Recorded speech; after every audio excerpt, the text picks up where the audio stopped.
नमस्कार दोस्तों, आप सभी का मेरे इस यूट्यूब चैनल में बहुत-बहुत स्वागत है। क्या आप स्टॉक मार्केट में नए हैं? आप शेयर मार्केट में स्टार्ट करना चाहते हैं? अगर हाँ, तो ये वीडियो है आपके लिए। इस वीडियो को देखने के बाद आप नए बिल्कुल नहीं रहेंगे और इस वीडियो से आप बहुत कुछ सीख के जाएँगे। तो दोस्तों बने रहिए मेरे इस वीडियो में, हम करते हैं स्टार्ट। दोस्तों आज के इस वीडियो में मैं कवर करने वाला हूँ कि डीमैट अकाउंट क्या है और डीमैट अकाउंट हम कैसे ओपन करते हैं और एक अच्छे स्टॉक ब्रोकर का रोल क्या होता है, क्या होता है स्टॉक ब्रोकर का रोल और स्टॉक ब्रोकर को हम फाइंड करने के लिए, चूज़ करने के लिए हम क्या-क्या वो तरीके हैं कि हम एक अच्छा स्टॉक ब्रोकर चूज़ कर पाएँ। तो बने रहिए मेरे इस वीडियो में, अब हम वन बाय वन इन सारे पॉइंट्स के बारे में डिस्कस करते हैं। तो दोस्तों हम बात करते हैं पहले पॉइंट की। जो पहला पॉइंट है वो ये है कि डीमैट अकाउंट क्या होता है। तो डीमैट अकाउंट को देखिए, कभी भी आप शेयर मार्केट में स्टार्ट करना चाहते हैं तो आपको सबसे ज़्यादा जो जानने वाली चीज़ है वो डीमैट अकाउंट के बारे में। अगर आप शेयर मार्केट में स्टार्ट करना चाहते हैं तो आपको ये जानना ज़रूरी है कि डीमैट अकाउंट होता क्या है। तो देखिए, जैसा कि हम जानते हैं कि अगर हम बैंक में पैसा जमा करवाने जाते हैं तो हमें उसके लिए एक ज़रूरी है कि हमारे पास एक बैंक अकाउंट ओपन होना चाहिए कि हम कभी भी कुछ पैसे का लेन-देन करना चाहते हैं, पैसे को डिपॉज़िट करना चाहते हैं तो अपने पैसे को बैंक में डिपॉज़िट करना चाहते हैं तो हमें बैंक के साथ एक अकाउंट ओपन करवाना होता है, बैंक अकाउंट ओपन करवाना होता है। हम जाते हैं बैंक में और वो हमें एक फॉर्म देता है, तो हम फॉर्म फिल करते हैं और अपने डॉक्यूमेंट्स प्रोवाइड करते हैं बैंक अकाउंट ओपन करवाने के लिए। तो बैंक अकाउंट जो होता है वो अपने कस्टमर के पैसे को डिपॉज़िट करने के लिए होता है, पैसे को ट्रांज़ैक्ट करने के लिए होता है और अगर आप कोई भी ट्रांज़ैक्शन, कोई भी सेविंग करना चाहते हैं तो उसके लिए बैंक अकाउंट मैंडेटरी है। और जैसा कि आप जानते हैं कि मार्केट में बहुत सारे बैंक अवेलेबल हैं, तो आप किसी भी बैंक के पास जाके उस बैंक के साथ अपना अकाउंट ओपन करवा सकते हैं। ऐसे ही दोस्तों जो हम जानते हैं कि जैसे शेयर्स हैं कंपनियों के, तो शेयर्स को डिपॉज़िट करने के लिए आपको डीमैट अकाउंट ओपन करना बहुत ज़रूरी है। तो बिना डीमैट अकाउंट के आपके लिए शेयर्स को परचेज़ करना और उसे जो है सेल करना ईज़ी नहीं है।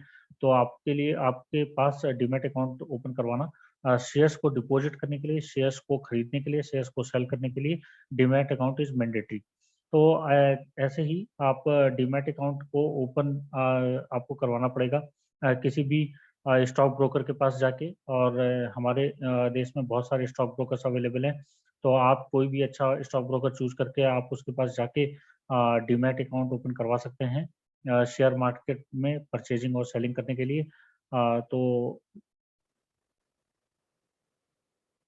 दोस्तों पहले अगर आप कोई शेयर परचेज़ करना चाहते थे, मैं 1996 के पहले की बात कर रहा हूँ, तो अगर आप कोई भी शेयर परचेज़ करना चाहते थे तो आपको वो फिज़िकल फॉर्म में परचेज़ करना होता था। बहुत सारे पेपर वर्क्स होते थे, आप स्टॉक ब्रोकर के पास जाते थे और वो पेपर वर्क्स आपसे कंप्लीट करवाता था और आप जो है स्टॉक एक्सचेंज के थ्रू आप शेयर परचेज़ करते थे। तो ये तो पहले का पेपर वर्क, बहुत सारा पेपर वर्क होता था, लेकिन अब इसे पूरी तरह से रिप्लेस कर दिया गया और ये पेपरलेस हो गया है और ये डीमैट के फॉर्म में आपको बैंक के साथ जाके डीमैट अकाउंट ओपन करवाना होता है। जो भी स्टॉक ब्रोकर्स जो है सेबी के साथ रजिस्टर्ड होते हैं और उनके साथ आपको जाके डीमैट अकाउंट ओपन करवाना होता है और डीमैट अकाउंट अगर आपके पास है तो आप जो शेयर की परचेजिंग है वो डिजिटली ऑनलाइन आप कर सकते हैं।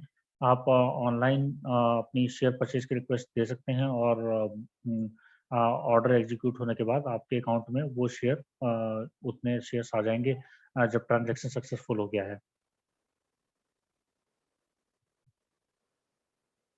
तो दोस्तों एक बार अगर आपका डीमैट अकाउंट खुल जाता है तो आप डीमैट अकाउंट खुलने के बाद आप इसमें म्यूचुअल फंड्स की भी परचेजिंग कर सकते हैं। आपके पास ऑप्शन है, आप म्यूचुअल फंड की परचेजिंग और एक्सचेंज ट्रेडेड फंड ईटीएफ भी परचेज़ कर सकते हैं। आप डायरेक्ट शेयर्स परचेज़ कर सकते हैं और शेयर्स आप एनएसई या बीएसई दोनों स्टॉक एक्सचेंज, किसी भी स्टॉक एक्सचेंज के थ्रू आप परचेज़ कर सकते हैं अपने शेयर को। आपका शेयर एग्जीक्यूट हो जाएगा और आपका शेयर डीमैट अकाउंट में आपका डिपॉज़िट रहेगा। तो ये है और इसके अलावा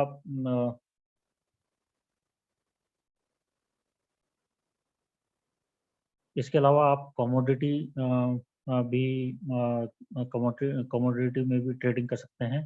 कमोडिटी अगर आप परचेज या सेलिंग, उसकी भी परचेजिंग सेलिंग आप अपने डीमैट अकाउंट से कर सकते हैं। तो हम दोस्तों बात करते हैं दूसरे पॉइंट की कि अगर आपको डीमैट अकाउंट ओपन करवाना है तो वो कैसे ओपन करवाना है। अब हम एक और पॉइंट की हम बात करेंगे कि डीमैट अकाउंट कौन सा डीमैट अकाउंट अच्छा है, और आपको किस डीमैट अकाउंट को आपको ये कैसे चूज करना है कि मुझे किस ब्रोकर के साथ डीमैट अकाउंट ओपन करवाना चाहिए, हम उसकी भी बात करेंगे। लेकिन डीमैट अकाउंट ओपन कैसे करवाते हैं पहले हम उसकी बात कर लेते हैं। तो मैं आपको अपनी स्क्रीन शेयर करने जा रहा हूँ। तो दोस्तों मैं आशा करता हूँ कि आप मेरी स्क्रीन देख पा रहे हैं। तो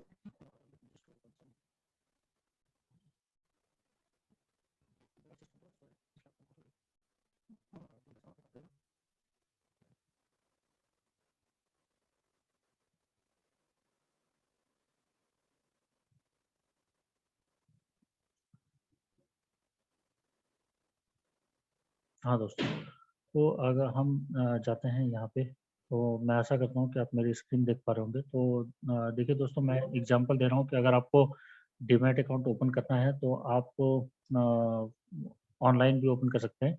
तो ऑनलाइन जो ऑप्शन है वो जीरोधा के साथ ऑप्शन उपलब्ध है। आप अपने स्टॉक ब्रोकर के साथ चेक कर सकते हैं कि वो क्या ऑनलाइन अकाउंट ओपन करने की सुविधा देता है। अगर हाँ, तो आप ज़रूर ओपन कर सकते हैं। अगर वो ऑनलाइन ओपन करने की सुविधा नहीं है तो आपको शायद कुछ पेपर वर्क्स करने होंगे, और आप उन पेपर वर्क्स के साथ ज़रूर अकाउंट ओपन कर सकते हैं। उसके लिए आपको कुछ डॉक्यूमेंट्स चाहिए होंगे, जैसे कि पैन कार्ड, आधार कार्ड, अपनी फ़ोटोग्राफ और अपने सिग्नेचर, अपना एड्रेस प्रूफ। तो ये कुछ डॉक्यूमेंट्स आपको चाहिए होंगे अकाउंट ओपन करवाने के लिए, और इन अकाउंट के साथ आप ओपन कर सकते हैं। अगर आप ओपन करवाना चाहते हैं जीरोधा के साथ, तो जीरोधा के साथ आप ऑनलाइन अकाउंट ओपन कर सकते हैं। उसका जो यूआरएल है signup.zerodha.com। तो आप अपने ब्राउज़र पे जाके signup.zerodha.com ओपन करिए, और आपको ये पूरी की पूरी ऑनलाइन प्रोसेसिंग है। आपका ऑनलाइन ही घर बैठे-बैठे अकाउंट ओपन हो जाएगा। आपको यहाँ पे अपना मोबाइल नंबर देना है, उस मोबाइल नंबर पे ओटीपी आएगा। तो ओटीपी आपने एंटर कर दिया तो फिर वो नेक्स्ट ईमेल आईडी पूछेगा, आपको अपना ईमेल आईडी का डिटेल देना है। फिर वो ईमेल आईडी पे आपकी ओटीपी आएगी, फिर वो ओटीपी आपको देनी है। तो अगर एक बार आपका मोबाइल नंबर और ईमेल आईडी दोनों वेरीफाइड हो गए हैं, तो वो फिर थर्ड ऑप्शन में आपका पैन नंबर पूछेगा। यहाँ पे आप पैन नंबर, पैन आईडी और पैन डिटेल्स देंगे, देन आप कंटिन्यू करते जाएंगे। फिर वो आधार कार्ड पूछेगा, और आधार कार्ड के बाद फिर वो आपकी और सारी डिटेल्स लेगा। तो ये सारा प्रोसेस डिजिटल है, और आपके डॉक्यूमेंट के बेसिस पे इंफॉर्मेशन फेच हो जाएगी। और फिर फाइनली जब आपकी photograph and everything is uploaded, then you will be able to open the account. और अकाउंट ओपन होने के बाद आपको कुछ एक या दो फॉर्म होते हैं जो कि आपको साइन करके फिजिकली जीरोधा के ऑफिस में भेजने होते हैं। तो after verification of those forms, your account will be opened and you will be provided some login ID and password। तो मैं आपको ये जस्ट एक इंटरफेस दिखाना चाहता हूँ दोस्तों। अगर आपका जीरोधा में अकाउंट ओपन हो चुका है तो आपको ऐसा कुछ इंटरफेस मिलेगा, जहाँ पे आपको कुछ डैशबोर्ड पे आपकी इक्विटी की वैल्यू कितनी है, आपके पास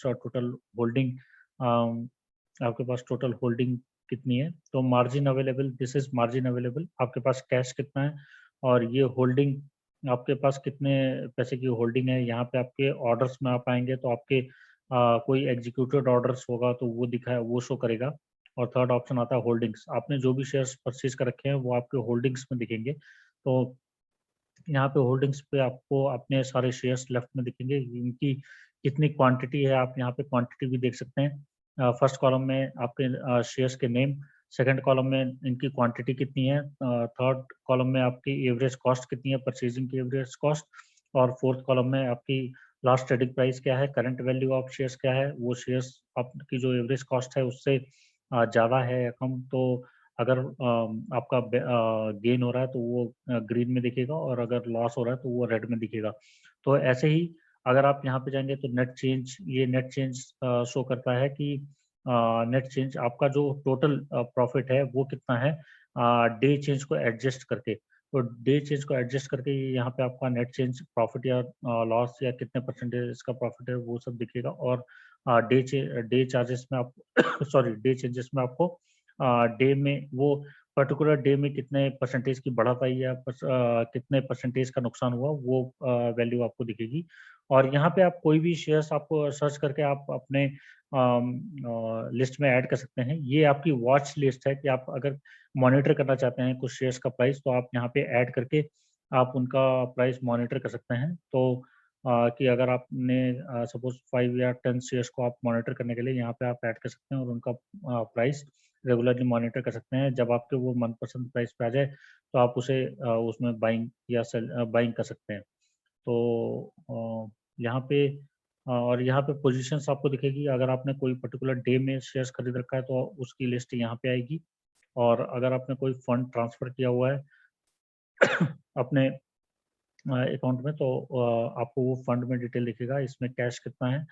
और अगर अगर आपको फंड ऐड करना है, तो आप ऐड फंड से कर सकते हैं पैसा डिपॉजिट, और विड्रॉ करना है तो विड्रॉ बटन से आप यहाँ पे कर सकते हैं। तो okay, so let me just stop sharing my screen. So आशा करता हूँ कि आपने ये पॉइंट आपको समझ में आ गया होगा कि अकाउंट कैसे ओपन करना है, और अकाउंट ओपन करने के बाद आपको जो है उसका स्क्रीन कैसा होगा। और हम ये भी आपको दिखा देते हैं कि आप अगर कोई शेयर परचेज करते हैं, तो आपको कैसे करना होगा। तो late me just for example just give an example of TCS. जैसे आपका यहाँ पे टीसीएस आ रहा है, आप यहाँ पे जाइए और आप यहाँ पे टीसीएस आप टाइप कर सकते हैं लेफ्ट में। और टीसीएस आ गया, तो आप यहाँ पे बाई बी वाले पे क्लिक करिए, तो बाई पे आपका आ जाएगा। और आपको यहाँ पे दोनों ही प्राइस दिखेंगे कि टीसीएस का एनएसई पे कितना प्राइस है और बीएसई पे कितना प्राइस है। तो एनएसई और बीएसई पे प्राइस दिखेगा, आपको यहाँ पे क्वांटिटी डालनी है और आपको यहाँ पे बाई पे क्लिक करना है। तो अगर आपने यहाँ पे बाई पे क्लिक कर दिया, और आप यहाँ पे लिमिट या मार्केट ऑर्डर भी दे सकते हैं।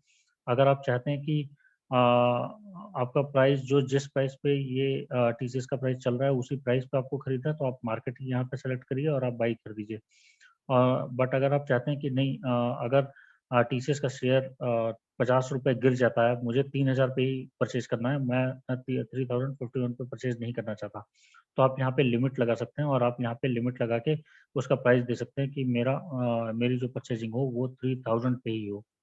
तो आपने 3000 की प्राइस दे दिया, और आप यहाँ पे बाई पे क्लिक कर दीजिए। अगर टीसीएस का प्राइस 3000 पे गिर के आ जाएगा, तो आपकी बाइंग हो जाएगी। और अगर ये ऑर्डर डे में एग्जीक्यूट नहीं हुआ, तो आपका ये ऑर्डर एक्सपायर हो जाएगा। तो most of the time like अगर आप चाहते हैं कि जो प्राइस चल रहा है मुझे उसी पे खरीदना है, तो आप मार्केट ऑर्डर यहाँ पे चूज करिए और आपका ऑर्डर स्पॉन्टेनियसली एग्जीक्यूट हो जाएगा।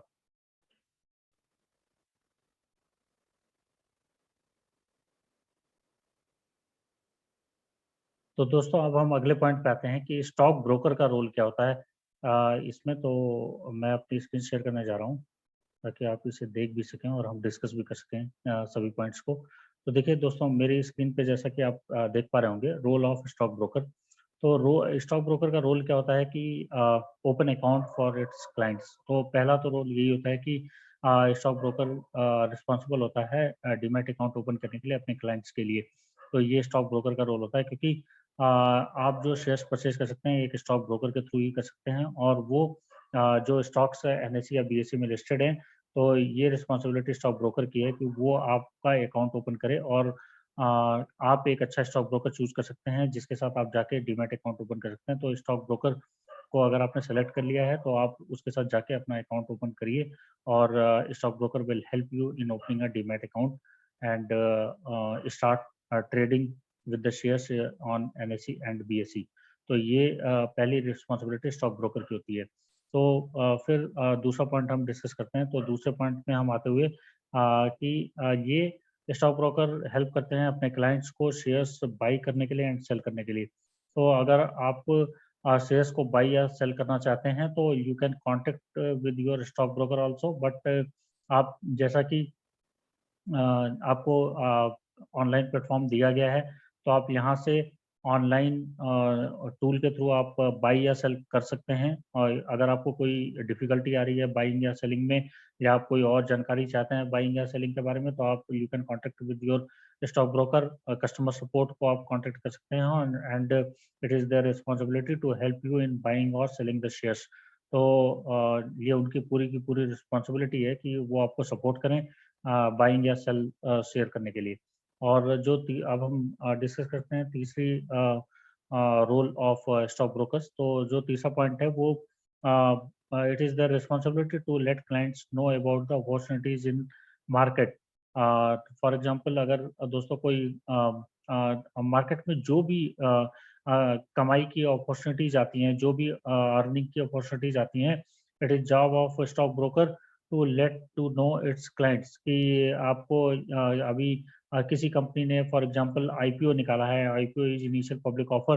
तो आईपीओ में आपको अप्लाई करना है या नहीं, तो ये it is responsibility of stock broker to let to know its clients कि एक आईपीओ आया है इस कंपनी का और आप अप्लाई करना चाहें तो आप अप्लाई कर सकते हैं। तो वो उनकी रिस्पॉन्सिबिलिटी है कि आपको वो अहेड ऑफ द डेट वो आपको इन्फॉर्म करें कि इस कंपनी का आईपीओ आने वाला है, या इस कंपनी ने बाईबैक निकाला है, या इस कंपनी ने ऑफर फॉर सेल निकाला है। तो जितनी भी कमाई की अपॉर्चुनिटीज आती हैं, और स्टॉक ब्रोकर को अपने क्लाइंट्स को ये कम्युनिकेट करना चाहिए कि और उन्हें पहले ही समय से पहले इन्फॉर्म कर दें कि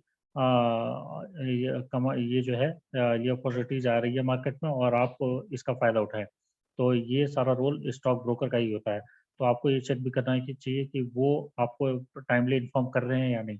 और फिर नेक्स्ट पॉइंट आता है कि एक्सप्लेन क्लाइंट टू प्लान और चार्जेस। तो देखिए, स्टॉक ब्रोकर का ये भी रोल होता है कि आपको वो अपने प्लान उनके जो भी जितने भी प्लान्स हैं, उनके ब्रोकरेज चार्जेस क्या हैं, उनके कौन-कौन से चार्जेस हैं, और कौन-सा आप प्लान लेंगे तो आपके जो ब्रोकरेज चार्ज है वो मिनिमम लगेगा, तो वो उससे पूरा आपको जानकारी दें।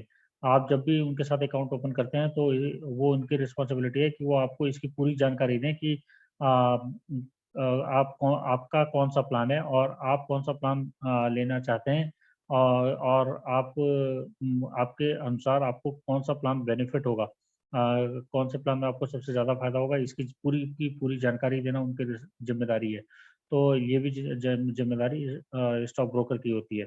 और हम अगले पॉइंट की बात करें तो वो स्टॉक ब्रोकर आपको उसका ये भी रोल है कि वो आपको हेल्प करे आपका पोर्टफोलियो बनाने में। अगर आप पोर्टफोलियो क्रिएटिंग सर्विस चाहते हैं, या आप ये चाहते हैं कि जो है पोर्टफोलियो क्रिएटिंग फैसिलिटी सर्विस, या कोई भी और सर्विस चाहते हैं कि मुझे ये पर्टिकुलर सर्विस चाहिए, मुझे एक म्यूचुअल फंड प्लानर की सर्विस चाहिए, या मुझे एक फाइनेंशियल प्लानर की ज़रूरत है, या जिस भी तरह की आपको हेल्प चाहिए अपनी प्लानिंग या स्ट्रेटजी बनाने के बारे में, या आपको अपना पोर्टफोलियो डिज़ाइन करवाना है, तो उसमें वो भी रोल स्टॉक ब्रोकर का है। स्टॉक ब्रोकर आपको इसकी सुविधा प्रोवाइड कराता है कि अगर आपको अपना पोर्टफोलियो डिज़ाइन करवाना है, या आपका क्या रिस्क टेकिंग कैपेसिटी आपका क्या है, उसके अनुसार आपके करंट हालात के अनुसार आपका वो पूरी की तरह पूरे का पूरा पोर्टफोलियो डिज़ाइन कर सकता है। और स्टॉक ब्रोकर का ये भी रोल है कि वो आपको एजुकेट करे इसके बारे में कि शेयर मार्केट के बारे में, या म्यूचुअल फंड्स के बारे में, या जो भी इन्वेस्टमेंट प्रोडक्ट्स हैं उसके बारे में आपको एजुकेट करना, ये पूरा का पूरा काम स्टॉक ब्रोकर का है। और सबसे लास्ट का वो आता है कि आपकी क्वेरीज को रिजॉल्व करना, या आपके डाउट्स को टाइमली रिस्पॉन्ड करना। अगर आपके पास जो भी क्वेरीज हैं, आपको जो भी जिस भी सपोर्ट की ज़रूरत है इन्वेस्टमेंट से रिलेटेड, वो आपकी क्वेरीज टाइमली रिजॉल्व कर रहा है, और आपको आपकी क्वेरीज को टाइमली रिजॉल्व कर रहा है और हेल्प कर रहा है।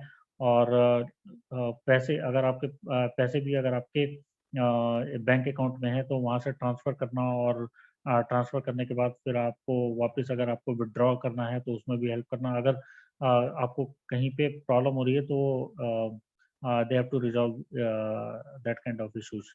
तो हम नेक्स्ट लास्ट पॉइंट की बात करते हैं, जो कि criteria for finding a good stock broker. हाँ, तो दोस्तों देखिए, एक अच्छा स्टॉक ब्रोकर फाइंड करना बहुत ही ज़रूरी है कि हम ये कैसे पता करें कि स्टॉक ब्रोकर अच्छा है, और स्टॉक ब्रोकर अच्छा है and he is helping us और नॉट, और and we should go with that stock broker और नॉट। तो उसमें जो सबसे पहला पॉइंट आता है दोस्तों, देखिए अ, अ, सबसे पहला तो ये है कि वो आपको एजुकेट कैसा करता है। अगर आप किसी भी स्टॉक ब्रोकर के साथ अकाउंट खुलवाने जा रहे हैं, तो वो आपको एजुकेट कर रहा है या नहीं? आपको वहाँ पे उस स्टॉक ब्रोकर अपने प्लान के बारे में, अपने अकाउंट के बारे में और उसका जो भी चार्जेस हैं, वो आपको क्लियरली एक्सप्लेन कर रहा है या नहीं? तो उसकी ये पूरी ज़िम्मेदारी बनती है कि वो आपको जो है एजुकेट करे स्टॉक्स के बारे में और अपने प्लान के बारे में। तो ये पहली पूरी उसकी ज़िम्मेदारी बनती है। और सेकंड जो है आपको जो पॉइंट देखना चाहिए वो ये कि आप उससे सपोर्ट आपको इमीडिएटली मिल रहा है। ये तो ऑब्वियसली आप इमीडिएटली आप तो नहीं जान पाएँगे, लेकिन फिर भी वो अगर आप अकाउंट ओपन करवाना जाते हैं तो कुछ भी अगर डॉक्यूमेंटेशन की ज़रूरत पड़ती है, फॉर एग्ज़ाम्पल अगर आपका पैन कार्ड या कोई डॉक्यूमेंटेशन, आप कौन-सा डॉक्यूमेंट प्रोवाइड कर सकते हैं या आप अकाउंट ओपन करवाने में ही कोई डिफ़िकल्टी आई है, फॉर एग्ज़ाम्पल आपका फ़ोटोग्राफ कुछ मिसिंग है या कोई और डॉक्यूमेंट आप प्रोवाइड कर सकते हैं, इसकी पूरी जानकारी वो टाइमली दे रहे हैं या नहीं। तो वो ऑन टाइम सपोर्ट आपको मिल रहा है या नहीं। तो ये बहुत ही इम्पोर्टेंट पॉइंट है। और नेक्स्ट पॉइंट आता है कि हाउ टू बाय और सेल शेयर्स। तो दोस्तों ये पूरी ज़िम्मेदारी स्टॉक ब्रोकर की है कि वो आपको पूरी की पूरी हेल्प करें शेयर्स खरीदने और बेचने में। अगर आप शेयर्स खरीदने में आपको कोई डिफ़िकल्टी हो रही है, आपका ऑर्डर एग्ज़ीक्यूट नहीं हो रहा है या आपका ऑर्डर जितने आपने शेयर्स खरीदे थे उतने नहीं आए या कुछ भी प्रॉब्लम हो रही है, तो इसका आपको तुरंत सपोर्ट और तुरंत हेल्प प्रोवाइड करें और पूरी जानकारी दें कि आप कैसे-कैसे शेयर्स खरीद सकते हैं, कैसे शेयर्स सेल कर सकते हैं और जो वहाँ के जो उस विंडो के सारे पैरामीटर्स हैं, उसके बारे में आपको एजुकेट करें। तो नेक्स्ट पॉइंट आता है कि अ वो आपको पूरा ट्रांसपेरेंसी रखें, उनके जो भी प्लान के जो चार्जेस हैं, वो उसकी पूरी ट्रांसपेरेंसी आपके साथ रखें और उसका पूरा ब्यौरा दें कि कौन-कौन से चार्जेस हैं और आपके प्लान में कौन से चार्जेस हैं, आपको कौन-सा प्लान लेने में आपके लिए बेनिफिशियल होगा, तो इसकी पूरी जानकारी आपको उन्हें देनी चाहिए। और जो अगला पॉइंट आता है कि और दोस्तों उन्हें कोई भी शेयर बाय या सेल नहीं करना चाहिए आपके परमिशन के अकॉर्डिंग आपके परमिशन के बिना। तो अगर आप आपके परमिशन के बिना उन्होंने कोई शेयर सेल कर दिया है या कोई शेयर बाय कर दिया तो आप डेफ़िनेटली कस्टमर सपोर्ट पे ये पॉइंट रेज़ करिए और ऐसे ब्रोकर को आपको चूज़ बिल्कुल नहीं करना चाहिए कि जो आपके परमिशन के बिना आपके शेयर्स को बाय या सेल कर रहा है और इस पे आपको पैनी नज़र भी रखनी चाहिए। आपको ट्राई करना चाहिए कि आपके अकाउंट में जो भी जितने भी शेयर्स हैं आप उनका एक एक्सपोर्ट ले लीजिए। एक्सेल शीट में कहीं पे टाइमली आप लेते रहा करिए कि मेरे अकाउंट में इतने नंबर ऑफ शेयर्स हैं। आप उसकी रिपोर्ट लेके स्टोर करते रहा करिए और आप टाइमली चेक करा करिए कि number of shares are same और is there any difference in a month. तो आप हर महीने ये प्लान बना सकते हैं कि हर 31st ऑफ मंथ और ट्वाइस इन अ मंथ 15 तारीख को या 30 तारीख को आप अपनी रिपोर्ट्स निकाल सकते हैं। तो आप टाइमली अपनी रिपोर्ट्स जो है, उसका बैकअप लेते रहिए चेक करने के लिए कि कहीं स्टॉक ब्रोकर कोई शेयर्स आपकी परमिशन के बिना बाय या सेल तो नहीं कर रहे हैं। तो जो अगला पॉइंट आता है वो बहुत इम्पोर्टेंट है कि स्टॉक ब्रोकर आपको टाइमली आपको स्टेटमेंट्स दे रहा है या नहीं, आपके ट्रांज़ैक्शन की। आपने अगर कोई ट्रांज़ैक्शन किया है या नहीं भी किया है, तो आपके अकाउंट का जो स्टेटमेंट है वो आपको टाइमली दिया जा रहा है या नहीं। तो आप अपना स्टेटमेंट चेक भी करते रहिए और अगर आपने कोई शेयर बाय या सेल किया है तो उसकी भी स्टेटमेंट आपके पास आनी चाहिए मेल में या कैसे भी फिजिकल फॉर्म में बाय लेटर। तो ये आपके पास जानकारी आनी बहुत ज़रूरी है। तो ये अगर आपका स्टॉक ब्रोकर टाइमली सेंड कर रहा है तो ये अच्छी बात है। और जो नेक्स्ट पॉइंट आता है वो ईज़िली कैन ट्रांसफर और विथड्रॉ मनी। तो देखिए दोस्तों ये बहुत इंपॉर्टेंट है कि आपका एक डीमैट अकाउंट है स्टॉक ब्रोकर के साथ। तो आप क्या ऐसा तो नहीं हो रहा है कि आप अपना पैसा ट्रांसफ़र करने में आपको बहुत डिफ़िकल्टी हो रही है या पैसा विथड्रॉ करने में डिफ़िकल्टी हो रही है। आपने पैसा विथड्रॉ तो आज किया है बट आपको पिछले नेक्स्ट 1 वीक तक आपका पैसा आया ही नहीं है। तो पैसा विथड्रॉ करने में डिफ़िकल्टी नहीं होनी चाहिए और पैसा जो है ट्रांसफ़र करने में भी डिफ़िकल्टी नहीं होनी चाहिए।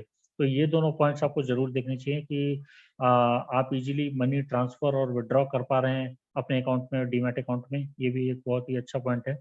जो नेक्स्ट पॉइंट है वो लेस ब्रोकरेज का है। देखिए दोस्तों जिस भी ब्रोकर के साथ आप बने हुए हैं या जिस भी ब्रोकर के साथ आप हैं, तो उसका ब्रोकरेज सस्ता होना चाहिए। ब्रोकरेज ऐसा नहीं होना चाहिए कि और जो मार्केट में अवेलेबल हैं स्टॉक ब्रोकर्स, उनके ब्रोकरेज के कंपैरिजन में आपका जो ब्रोकरेज है वो महंगा नहीं होना चाहिए। तो आपको ब्रोकरेज प्लान ज़रूर कंसिडर करना चाहिए कि जितनी भी कंपनियां हैं, जैसे आईसीआईसीआई डायरेक्ट हो गई और एचडीएफसी सिक्योरिटीज हो गई या एसबीआई का हो गया, तो इन कंपनियों के प्लान के साथ आप जरूर कंपेयर कर लें। और आपका प्लान ऐसा नहीं होना चाहिए कि आपका ब्रोकरेज इनसे महंगा हो।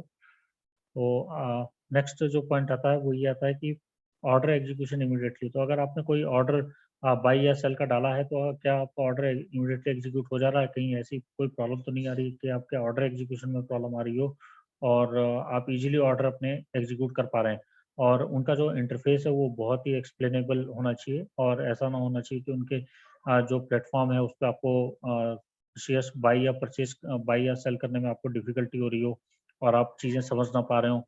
तो इसके लिए आप ज़रूर अपने ब्रोकर को कॉन्टैक्ट कर सकते हैं। और दोस्तों, customer support platform should be good. मतलब ऐसा नहीं होना चाहिए कि आप कस्टमर की क्वेरी रेज करने जा रहे हैं, आपको पता ही नहीं चल रहा कि क्वेरी रेज कहाँ करनी है, और आप कोई क्वेरी रेज नहीं कर पा रहे हैं, या अगर आपने कोई टिकट रेज करी है तो उसका सोल्यूशन आपको टाइमली नहीं मिल रहा है।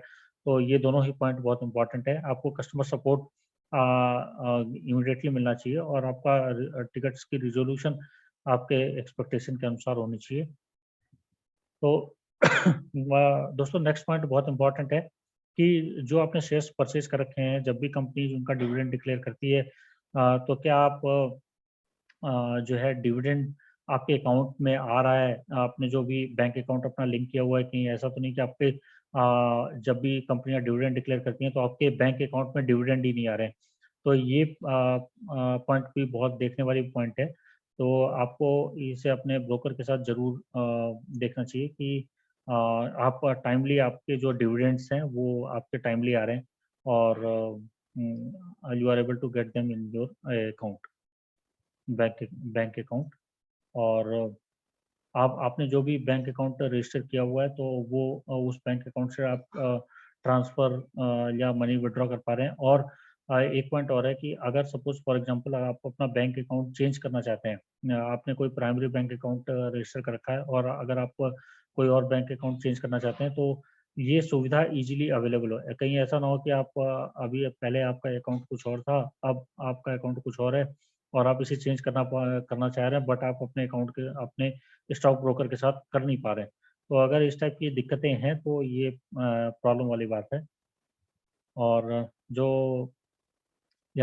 लास्ट पॉइंट आता है दोस्तों, वो ये आता है कि अनएक्सपेक्टेड चार्जेस नॉट डिडक्टिंग। तो ऐसा नहीं होना चाहिए कि जो आपका स्टॉक ब्रोकर है वो अनएक्सपेक्टेड चार्जेस डिडक्ट कर ले रहा है कि आपने अभी आपके अकाउंट में सपोज कैश 1000 रुपीज़ का कैश पड़ा हुआ है, तो और पता लगा कि महीने के एंड में आपका वो अमाउंट घट के 700 रुपये या 600 रुपये हो गया बिना आपकी जानकारी के। तो इस टाइप का नहीं होना चाहिए। आपके जो स्टॉक ब्रोकर है वो अनएक्सपेक्टेड कोई चार्जेस नहीं लगाना चाहिए। जो भी चार्जेस डिफाइंड या जो भी चार्जेस एप्लीकेबल हों, वही चार्जेस लगने चाहिए, और कोई किसी भी तरह का वो ऐसा कोई चार्ज ना लगाए जो कि अनएक्सपेक्टेड आपके अनुसार हो, और वो अनएक्सपेक्टेडली हर महीने चार्ज करता जा रहा है। तो आपको अपने चार्जेस पे विशेष ध्यान देना है कि आपके प्लान के अनुसार आपके चार्जेस लगाए जा रहे हैं, और अगर आपने कोई ट्रांज़ैक्शन नहीं किया है, कोई कुछ नहीं कर रहे हैं, तो आपके अगर अकाउंट में कोई कैश बैलेंस अवेलेबल है, तो stock broker is not deducting money from that cash amount. तो दोस्तों, मैं आशा करता हूँ कि आपको आज का ये वीडियो पसंद आया होगा। बहुत सारी चीज़ें हैं, हमें बेसिक्स में भी बहुत सारी चीज़ें डिस्कस करनी है। मैं वन बाय वन आपके लिए ऐसे वीडियोज़ लाता रहूँगा। तो आशा करता हूँ कि आपके आज के इस वीडियो से आपको कुछ थोड़ी बहुत जानकारी मिली होगी कि आपको अकाउंट कैसे ओपन करना है, डीमैट अकाउंट, और आपको अपना शेयर बाई या सेल कैसे करना है, और आपको डीमैट अकाउंट कैसे चूज़ करना है, कौन से स्टॉक ब्रोकर को सेलेक्ट करना है, और क्या-क्या पॉइंट्स आपको ध्यान में रखने हैं। तो आशा करता हूँ कि आपको आज का वीडियो पसंद आया होगा। आज के इस वीडियो में इतना ही। आप बने रहिए मेरे वीडियो में। आप मेरी वीडियोज़ को मिस नहीं करिए, क्योंकि इसमें जानकारी जो है, और ज़्यादा जानकारियाँ आने वाली वीडियोज़ में आएँगी। और आज के लिए इतना ही, और नेक्स्ट वीडियो में मैं आपके लिए कोई और बहुत ही इम्पोर्टेंट जानकारी लेके आऊँगा। तब तक के लिए धन्यवाद।